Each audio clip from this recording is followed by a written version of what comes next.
चलिए अब आगे बढ़ते हैं और मार्केट के long term technical texture discuss करते हैं। गोल्डीलॉक्स प्रीमियम रिसर्च के founder and chief strategist Gautam Shah जुड़े हैं, जिनके पास टेक्निकल रिसर्च में 2 दशक से ज़्यादा का अनुभव है। गौतम शाह स्टॉक्स के बड़े ट्रेंड पकड़ने के लिए जाने जाते हैं। उनसे समझते हैं कि बड़े मूव्स कहाँ बन रहे हैं। Gautam ji, good morning. जैसा कि नॉर्मली होता है, थोड़ी सी प्री इलेक्शन नर्वसनेस, किस तरीके से रीड कर रहे हैं आप इसको, और निफ्टी के कॉन्टेक्स्ट में क्या स्ट्रैटेजी होगी अब? गुड मॉर्निंग अनुज। देखिए, जो ट्रेंड है वो निफ्टी में तो है नहीं। आई थिंक ये बहुत क्लियर है क्योंकि हम पिछले 4 महीने से 1,000 पॉइंट के रेंज में रहे हैं और हमने ये कई बार कहा कि जब भी निफ्टी 22,800 के आसपास जाता है वहां पर थोड़ी सी रेजिस्टेंस आ जाती है और नीचे में 21,800 और 22,200 में सपोर्ट आ जाता है। और जो भी हमारे लोकल या ग्लोबल फैक्टर्स रहे हैं, आई थिंक लिक्विडिटी के कारण मार्केट हर बार संभल जाता है। बट एज वी स्पीक, वापस I think we are at a make or break point because the Nifty is back at that important support of 22,200। और देखिए, प्राइस एक्शन उतना खराब नहीं है, बट जो ब्रेथ स्टडीज है उसमें मुझे काफी कंसर्न लग रही है और हमने अपने बिग पिक्चर रिपोर्ट में भी ये पिछले 2 दिन में कहा, क्योंकि number of stocks making 52 week highs, the advance decline line of the market, percentage of stocks trading of the 200 moving average, अगर ये सारे डेटा देखेंगे तो आपको लगेगा कि जो रिसेंटली मार्केट 22,800 तक गया उसमें पार्टिसिपेशन नहीं था। सो अभी भी एक स्टॉक स्पेसिफिक मार्केट है, लिक्विडिटी के कारण हमारा मार्केट नीचे ब्रेक डाउन नहीं कर पा रहा है। बट अगर ये 22,200 का लेवल क्लोजिंग बेसिस पे ब्रेक होता है तो 3 से 4% की एक शेकआउट हो सकती है। और क्योंकि ये इलेक्शन का महीना है तो देखिए, हमेशा लोग बोलते हैं कि प्री इलेक्शन रैली एक बनता है, but I think this time what is happening is a pre election dip. हो सकता है कि मैंडेट के बाद market will get back on track. और वैसे भी इस बाजार में अभी स्टॉक स्पेसिफिक और सेक्टर स्पेसिफिक रहना है। निफ्टी को आप जितना देखेंगे उतना आप बाजार में कंफ्यूज रहेंगे। ओके, तो सेक्टर वाइज सबसे ज़्यादा स्ट्रॉन्ग मोमेंटम कहाँ बन रहे हैं? आज तो क्लियरली ऑटोज़ का दिन है, लेकिन ऑटोज़ में वैसे भी काफ़ी स्ट्रेंथ रही है। सबसे स्ट्रॉन्ग सेक्टर्स आपके हिसाब से कौन से हैं यहाँ पर? देखिए, ऑटोज तो अच्छा है। आई थिंक ऑटोज में भी नए लीडर्स इमर्ज करके आए हैं। अगर आप आयशा मोटर्स को देखें, एस्कॉर्ट्स को देखें, आई थिंक इनमें मारुति को देखें, ये स्टॉक्स आप लीडरशिप ले लिए हैं और मुझे लग रहा है कि यहाँ पर और अच्छी स्ट्रेंथ बननी चाहिए। और ये क्या रिटेल स्टॉक्स है नहीं, these are institutional driving stocks, great companies, great earnings. तो मुझे लगता है कि ऑटो में ये सब स्टॉक्स में बने रहने चाहिए। यहाँ से भी 10 से 15% की तेजी मिलेगी। पर जो बाकी के जो ऑटो स्टॉक्स है वो काफी जो चल चुके हैं, वहां पर आई थिंक थोड़ी बहुत प्रॉफिट बुकिंग करनी चाहिए। सो अपार्ट फ्रॉम ऑटो, जो हमें अच्छा लगता है, जो मेरे हिसाब से एक मेगा ट्रेंड है, वो है मेटल्स। हम इसके बारे में 3-4 महीने से कहते आए हैं और मुझे लग रहा है कि यहाँ से भी मेटल्स इंडेक्स में 1,000 पॉइंट की तेजी मिनिमम आनी चाहिए। सो जैसी मार्केट स्टेबलाइज होगा, मेटल्स इंडेक्स धीरे धीरे 10,700 तक जा सकता है। So metals number 1 on our list, followed by pharma, जहां पर अच्छी कंसोलिडेशन 2 महीने की कंप्लीट हो रही है और वहां पर भी कुछ दिनों में ब्रेकआउट आनी चाहिए। और जो डार्क हॉर्स सेक्टर है, जो मेरे हिसाब से एक मेगा टर्न अराउंड दे रहा है, वो है एफएमसीजी। 6-8 महीने के बाद वहां पर हम टर्न अराउंड देख रहे हैं। तो सारे जो टॉप स्टॉक्स है, ITC, HUL, Dabur, Marico, Godrej consumer, सब अच्छे लग रहे हैं। और इसको देख के मुझे लग रहा है कि मार्केट थोड़ा सा डी रिस्क मोड में चला गया है।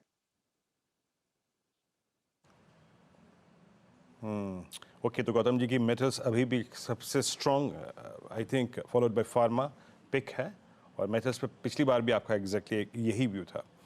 पर गौतम, इस बार बैंक निफ्टी की स्थिति आपको कैसी लग रही है? आई मीन, ये 3 महीने ऐसे गुजरे जिसमें अब आपके 3 बड़े banks, look at IndusInd bank below 200 day exponential moving average, HDFC bank below 200 day exponential moving average, IndusInd bank below 200 day exponential moving average, सिर्फ अभी तक हमको एक आईसीआईसीआई बैंक और स्टेट बैंक ऑफ इंडिया बचा के चल रहे हैं और रख रहे हैं।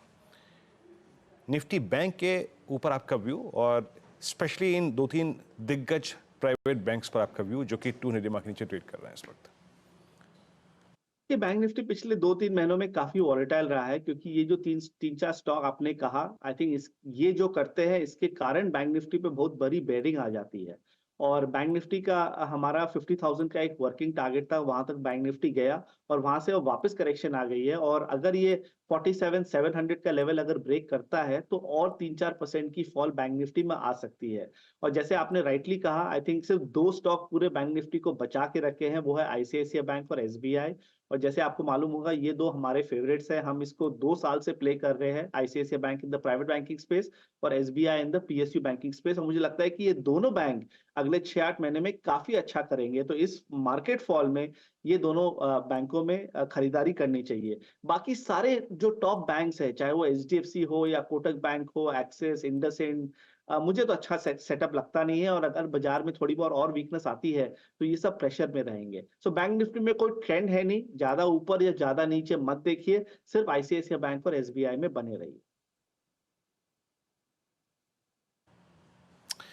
जी हाँ, क्लियर थॉट्स जहाँ पर हैं वहीं पर रहिए। अच्छा गौतम जी, आज से 2 रोज पहले एफएमसीजी में एक बड़ा स्पाइक आया था और इस स्पीस के 3 oversold stocks, I mean HUL, Marico और डाबर ने एक स्पाइक जनरेट किया। हालांकि उस दिन पूरा सेक्टर काफ़ी अच्छा कर रहा था।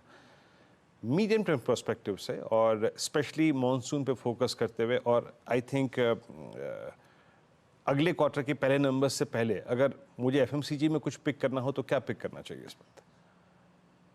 देखिए, अगर आपको एफएमसीजी में कुछ पिक करना है तो कंजर्वेटिवली तो आईटीसी बेस्ट पिक है, क्योंकि आईटीसी 6 महीने के कंसोलिडेशन से निकल रहा है और डाउनसाइड यहाँ पर कम लगती है। Upside is could be substantial. In fact यहाँ से मुझे 100 रुपए की अपसाइड आईटीसी में दिखती है और डाउनसाइड में समझिए 20 से 30 रुपए का डाउनसाइड है, क्योंकि 400 रुपए का अच्छा बेस है। एफएमसीजी सेक्टर पिछले 6 महीने से करेक्शन मोड में रहा है। लास्ट 2 दिन में इसमें एक ब्रेकआउट दिख रहा है और लग रहा है कि इसमें रिलेटिव स्ट्रेंथ वापस आ रही है। सो ये सब स्टॉक्स अगेन समझे हुए कंपनीज है, अच्छे कंपनीज है, क्वालिटी कंपनीज है, अच्छे अर्निंग्स है। ये सबको आप ज्यादा दिन तक नीचे नहीं रख सकते हैं। और अभी क्योंकि मार्केट थोड़ा सा डी रिस्क मोड में चला गया है, मार्केट थोड़े से नेगेटिव बीटा या लो बीटा स्टॉक्स में जा रहा है, उसके कारण मुझे लग रहा है कि एफएमसीजी अच्छा करेगा। और हमारा वर्किंग टारगेट एफएमसीजी इंडेक्स में 58,000 टू 58,500 का है। So ITC, Godrej consumer, Marico, Dabur, apart from HUL, ये जो बाकी के जो 4 स्टॉक्स है हमें अच्छे लगते हैं और यहाँ पर पोर्टफोलियो में इसको ऐड करनी चाहिए। बिल्कुल। अच्छा गौतम जी, 2 स्टॉक्स जो इंडियन मार्केट में बहुत बड़े वेल्थ क्रिएटर्स रहे हैं, लेकिन दोनों में अब ऑफ लेट थोड़ा सा हमने कंसोलिडेशन या करेक्शन देखा है। एक तो है एचडीएफसी बैंक और दूसरा है रिलायंस। हालांकि रिलायंस के लिए थोड़ा सा बहुत ही शॉर्ट टर्म के चार्ट देखकर मैं व्यू ले रहा हूँ, लेकिन इन दोनों स्टॉक्स पर आपका क्या व्यू है? Anuj, one thing is very clear कि the market has got into value mode and not in growth mode। देखिए, जब कोविड से जब रैली चालू हुई थी 7,500 के लेवल से मार्च 2020 में, तब पहले 2 साल में मार्केट एक ग्रोथ मोड में था। तो सारे जो ग्रोथ स्टॉक्स थे वो अच्छे कर रहे थे। पर पिछले अगर आप 2 साल में देखें तो मार्केट डेफिनेटली वैल्यू मोड में चला गया। और जिस तरह से पीएसयू बैंक्स में, PSU overall as a sector में जिस तरह की स्ट्रेंथ आई है, वो बहुत क्लियर है कि जो हाई पी स्टॉक्स है जो 30 के ऊपर चल रहे हैं उनमें इतनी बड़ी स्ट्रेंथ नहीं है, बट जो लो पी स्टॉक्स है उसमें बड़ी स्ट्रेंथ है। सो ये मैं एग्जांपल इसीलिए दे रहा हूं कि एचडीएफसी या बजाज फाइनेंस या एशियन पेंट्स या रिलायंस के बारे में जब बात करते हैं तो अंडर परफॉर्मेंस अभी जारी है। ये चारों स्टॉक्स में मुझे रिलायंस बेस्ट लगता है, कि मुझे लगता है कि इवेंचुअली रिलायंस 3,000 के लेवल के ऊपर ब्रेकआउट कर जाएगा और अभी जो फॉल आई है ये बाइंग अपॉर्चुनिटी है। पर जो बाकी के जो बड़े हैवीवेट स्टॉक्स है, चाहे वो एचडीएफसी हो या एशियन पेंट्स या बजाज फाइनेंस हो, वहां से दूर रखनी चाहिए, क्योंकि वहां स्मार्ट मनी एक्शन है नहीं, फंडामेंटल्स अंडरस्टूड है और वो ओवर ओन्ड है। सो अभी वैल्यू का मार्केट है, वैल्यू में रहिए, आई थिंक वही पैसा बनेगा। ओके, वैल्यू में रहिए, वहीं पैसा बन रहा है। वैल्यू एक सेक्टर में है आईटी, लेकिन यहाँ पर नंबर्स अच्छे नहीं आ रहे हैं, यहाँ पे क्या करें? नहीं, देखिए, आईटी में अगर आप मिड कैप आईटी देखिए तो they are all very richly value. तो मुझे लगता नहीं है कि वहां पर एक बहुत बड़ी ग्रोथ स्टोरी। मैं लार्ज कैप की बात कर रहा था, मुझे क्लैरिफाई कर देना चाहिए था। सॉरी, मैं लार्ज कैप की बात कर रहा था।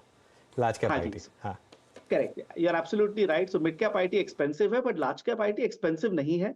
और वहां पर मुझे टीसीएस और एचसीएल टेक काफी अच्छा लगता है। पिछले 2 महीने में उसमें इतनी स्ट्रेंथ हमने देखी नहीं, क्योंकि ये बहुत बड़ा डिबेट चल रहा है कि ग्लोबल हेडविंड्स के कारण इंडियन आईटी कंपनीज को क्या होगा, नंबर 1, और नंबर 2 एआई के चलते इंडियन कंपनीज कैसे करेंगे। आई थिंक मेरे हिसाब से उसकी डिस्काउंटिंग अभी इस मार्केट में हो रही है, उसके कारण आईटी सेक्टर अंडर परफॉर्म कर रहा है। अगर आपका 3 महीना का व्यू है तो आईटी से दूर रहिए, वहां पर अपॉर्चुनिटी नहीं है अभी भी, और वो वीक हो सकता है।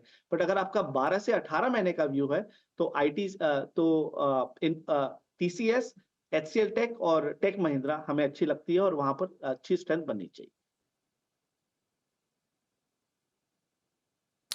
जहाँ इस बीच गौतम जी जिस लेवल का जिक्र कर रहे थे, सुबह अनुज बात कर रहे थे 50 डे मार्क की ट्रेजेक्ट्री 2200 फाइनली बहुत ही, आप देखें बड़े फोर्स के साथ निफ्टी वायलेट करता हुआ इट्स 22165 और बैंक निफ्टी भी इस दौरान 48,000 के जोन के, ऑल्दो कल का लो बैंक निफ्टी में भी डिफेंड हुआ है, बट निफ्टी 40 पॉइंट क्रैक हो चुका है उस जोन से।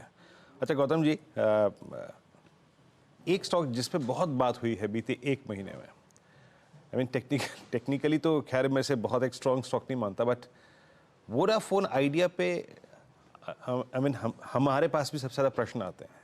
ये चार्ट क्या कह रहा है, भले ही आपके पोर्टफोलियो में या फिर आपको ने कोई सेंस बनाया हो या बनाया हो, लेकिन ये चार्ट क्या रहा है 12 रुपये 80 पैसे के भाव पे? देखिए गोल्डीलॉक्स में हम एकदम टॉप क्वालिटी स्टॉक्स में रहते हैं, तो एज सच हमारा कोई वोडाफोन पे व्यू है नहीं। इनफैक्ट हमारा व्यू ये है कि ये सब शेयरों से अभी एक बार दूर रहनी चाहिए। आप इसी को कंपेयर कीजिए भारती एयरटेल के साथ, आप देखिए पिछले 2 सालों में भारती ने क्या किया। It has been one of the best performing large cap stocks in the market.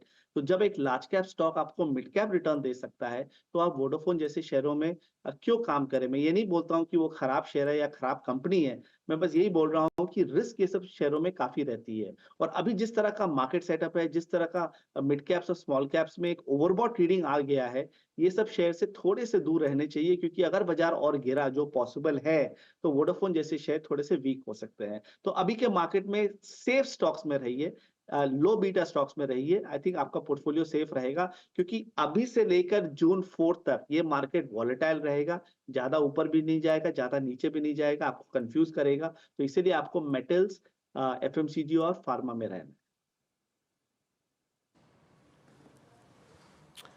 Okay अच्छा गौतम जी, एक वो पिक्चर फिर ड्रॉ कीजिएगा, 22,200 के नीचे आपका प्रोजेक्शन क्या है अगर हम क्लोज देते हैं तो? हाँ देखिए, दैट्स एन इम्पोर्टेंट क्वेश्चन। अब जब हमने ये टीम के साथ डिस्कस किया, तो पहले तो ये व्यू आ रहा था कि हो सकता है कि बहुत बड़ा फॉल आ जाए, बट जिस तरह की लिक्विडिटी है और India's out performance in the world है, मुझे लगता है कि 3 से 5% की शेकआउट आ सकती है। सो अगर 22,200 के नीचे क्लोजिंग होता है, तो उसके नीचे फर्स्ट लेवल आ जाता है 21,850, और अगर वो ब्रेक करता है तो 21,000 के लिए हमें प्रिपेयर रहना पड़ेगा। But this is more of a short term problem. अगर आप medium term long term charts देखें, तो ट्रेंड इज इंटैक्ट। और ये जो 3-4-5% की जो शेकआउट की मैं बात कर रहा हूं, इसके बाद मार्केट चार्ट्स पे काफी हेल्दी हो जाएगा, and then we can resume the next trend up. So 21,200 closing basis पे इंपॉर्टेंट है। अगर वो गया तो मार्केट में एक बार वीकनेस आएगी। ओके, एक आखिरी सवाल, ग्लोबली मार्केट्स देखकर आपको क्या लग रहा है, क्या एक व्यू बन रहा है कि फॉर एग्जांपल चाइनीज़ मार्केट्स में एक बहुत शानदार मूव आना शुरू हुआ है, हैंगसेंग में, मेटल्स में एक अच्छा मूव आना शुरू हुआ है, क्या ये साल मेटल्स चाइना मतलब उनको बिलोंग कर सकता है?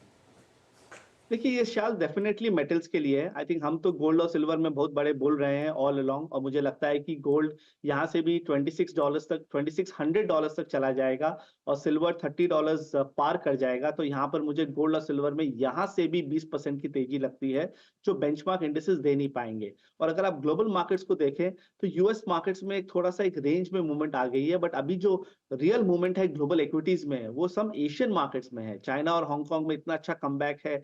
अगर आप यूरोपियन मार्केट्स में देखें, तो लंदन मार्केट लाइफ टाइम हाइस पे चल रहा है, जर्मनी अच्छा कर रहा है, फ्रांस अच्छा कर रहा है। तो यूरोप और एशिया में ज्यादा स्ट्रेंथ है, और यूएस आई थिंक एक थोड़ा सा एक बैक सीट पे चला गया है। तो वहां पर इतनी बड़ी तेजी अब बनेगी नहीं, क्योंकि वहां पर भी 5-7-10 स्टॉक ही पूरे बाजार को ऊपर ले जा रहे थे। वहां पर जब तक नई लीडरशिप नहीं आएगी, हम यूएस मार्केट्स में नए हाइस नहीं देखेंगे। ऑलराइट, बहुत बहुत शुक्रिया आज हमारे साथ जुड़ने के लिए गौतम जी, और